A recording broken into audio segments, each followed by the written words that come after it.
Chris Eubank Sr. names the two fighters he's glad he avoided.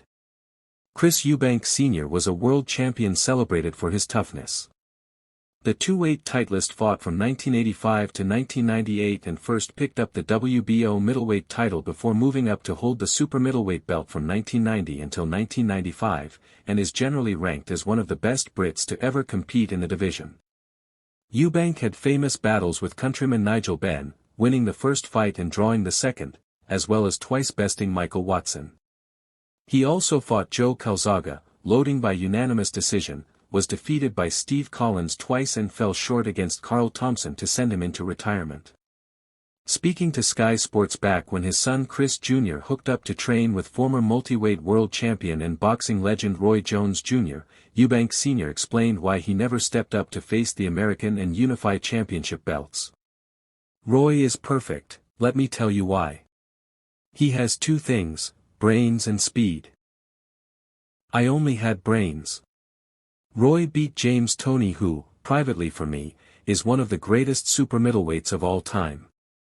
Toney was a technical boxer but Roy had brains and speed. Roy played with him and I bow to Toney's skill set. These are two men that I was intelligent not to unify titles with. They were too dangerous.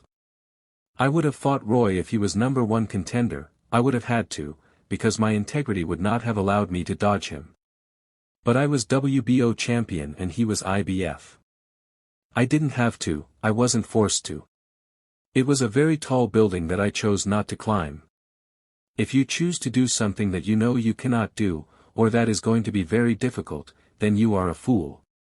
My view was, Roy, I will admire you from afar.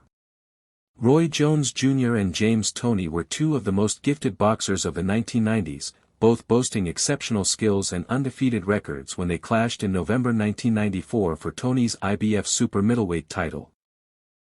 Jones, with his lightning-fast hand speed, incredible athleticism, and unorthodox style, had already captured titles at middleweight and was considered one of the best pound-for-pound fighters in the world. Toney was a defensively brilliant counterpuncher with a granite chin and a reputation for outsmarting opponents in the ring. Their meeting was highly anticipated, billed as the Uncivil War, a clash of two seemingly unstoppable forces at their peak. However, the fight itself turned out to be a near shutout victory for Jones, who dominated Toney with his speed and ring generalship, handing Toney his first professional defeat. The training partnership between Eubank and Jones was a brief one, and more recently, when Jr. fought and beat Conor Benn, he was with Jonathan Banks but also had Ronnie Davies, the same man who guided his father through most of his career, in his corner.